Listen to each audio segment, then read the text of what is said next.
recording.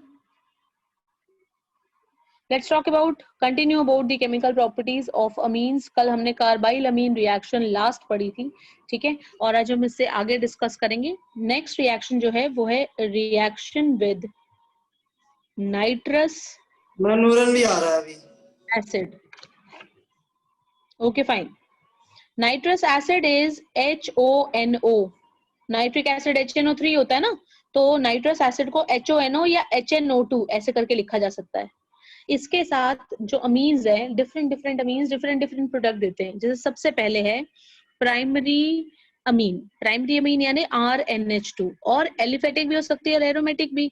तो जो aliphatic अमीन है ना, वो तो नाइट्रस एसिड के साथ रिएक्शन करके बनाती है अल्कोहल. अल्कोहल बनाने के साथ साथ नाइट्रोजन गैस लिबरेट हो जाएगी और water as a side product बनेगा, ठीक है. सो इस तरीके से आप किसी भी प्राइमरी अमीन से डायरेक्टली कन्वर्ट उसे कर सकते हो. अल्कोहल के अंदर what you have to add, HONO आपको डालना है. एक चीज और भी बता दूं, HONO को बना करके बॉटल के अंदर रखा नहीं जा सकता है, इसलिए ऑन द स्पॉट प्रिपेयर करना पड़ता है. ऑन द स्पॉट प्रिपेयर करने के लिए आपको NaNO2 और HCl का मिक्सचर लेना पड़ेगा. ऐसा भी लिखा हुआ है तो भी वही सेम प्रोडक्ट बनेगा. कहने का मतलब ये है. मोर ओवर कोई हीटिंग की रिक्वायरमेंट नहीं है, बल्कि ये रिएक्शन तो 0 डिग्री सेल्सियस पे भी हो जाएगी, ठीक है. बात समझ में आ गई.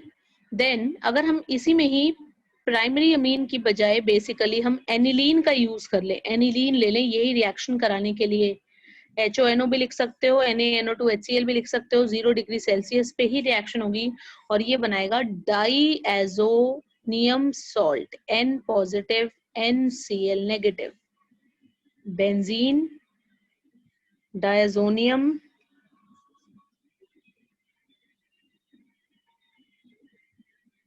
Chloride, right. और ये जो कंपाउंड है ये बहुत ज्यादा यूजफुल कंपाउंड है. ये हम इससे अमीन जब कंप्लीट हो जाएंगे तो हम इसी के बारे में थोड़ा और डिटेल में स्टडी करेंगे. मोर ओवर ये जो बेंजीन डायजोनियम सॉल्ट की फॉर्मेशन होती है एनिलीन की, ये रिएक्शन आप पहले भी पढ़ चुके हैं. इस रिएक्शन को डाईएजोटाइजेशन कहा जाता है. The reaction is known as diazotization, ठीक है. तो एनिलीन से वेरियस कंपाउंड्स की फॉर्मेशन करने के लिए chlorobenzene, bromobenzene, iodobenzene, fluorobenzene, phenol, ठीक है, या फिर कोई अगर आपको CH3 ग्रुप टॉल्वीन बनाना है, इथाइल बेंजीन बनाना है, नाइट्रोबेंजीन बनाना है, नंबर ऑफ ऑर्गेनिक कंपाउंड्स जिनके अंदर बेंजीन रिंग प्रेजेंट हो, ऐसे कंपाउंड्स को अगर आप एनिलीन से फॉर्म करना चाहते हैं तो ये कन्वर्जन, ये रिएक्शन उसका बेस है, ठीक है. पहले ये रिएक्शन होगी, इसी के बाद आगे स्टेप में जाया जा सकता है. कुछ भी और बनाने के लिए पहले ये तो बनाना ही पड़ेगा. आगे सबको समझ में. सो एवरीवन, ये है प्राइमरी अमीन की रिएक्शन. ये A कैटेगरी कंप्लीट हुई है, प्राइमरी अमीन की बात हुई है. एलिफेटिक और एरोमेटिक अलग अलग प्रोडक्ट्स दे रहे हैं. जब हम बात करते हैं सेकेंडरी अमीन की, कौन सी अमीन की, सेकेंडरी अमीन की, तो सेकेंडरी अमीन जो हैं वो एक डिफरेंट टाइप की रिएक्शन देते हैं, ठीक है. एलिफेटिक हो चाहे वो एरोमेटिक हो, जब भी दोनों में से किसी भी तरह की हो, आइदर एलिफेटिक और एरोमेटिक, अगर वो अमीन सेकेंडरी अमीन है तो दोनों जब नाइट्रस एसिड के साथ रिएक्ट करते हैं तो वो बनाते हैं एक खास तरह का येलो कलर का ऑयली सा कंपाउंड, ठीक है. The name of the compound formed is N nitroso amine. अब देखिए किस तरह से रिएक्शन होगी.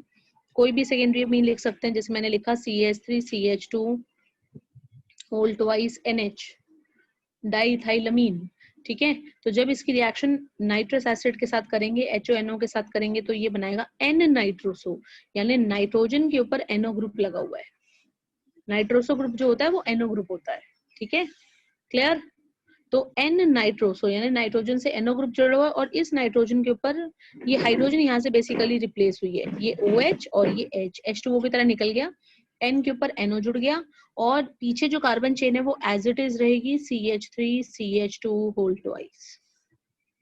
क्लियर. सिमिलरली अगर आपने एलिफेटिक अमीन ली है जैसे C6H5 और उसके बाद NHCH3 ऐसे लिख लेते हैं, यानी ये हो गया N-मिथाइल एनिलीन. इसको मैं इस तरीके से भी लिख सकती हूँ, NHCH3. इसकी भी रिएक्शन जब आप कराओगे तो सिमिलर होगा. यहाँ से H निकलेगा और HONO में से OH निकल के H2O बन जाएगा। बाकी N के साथ जो बेंजीन रिंग के ऊपर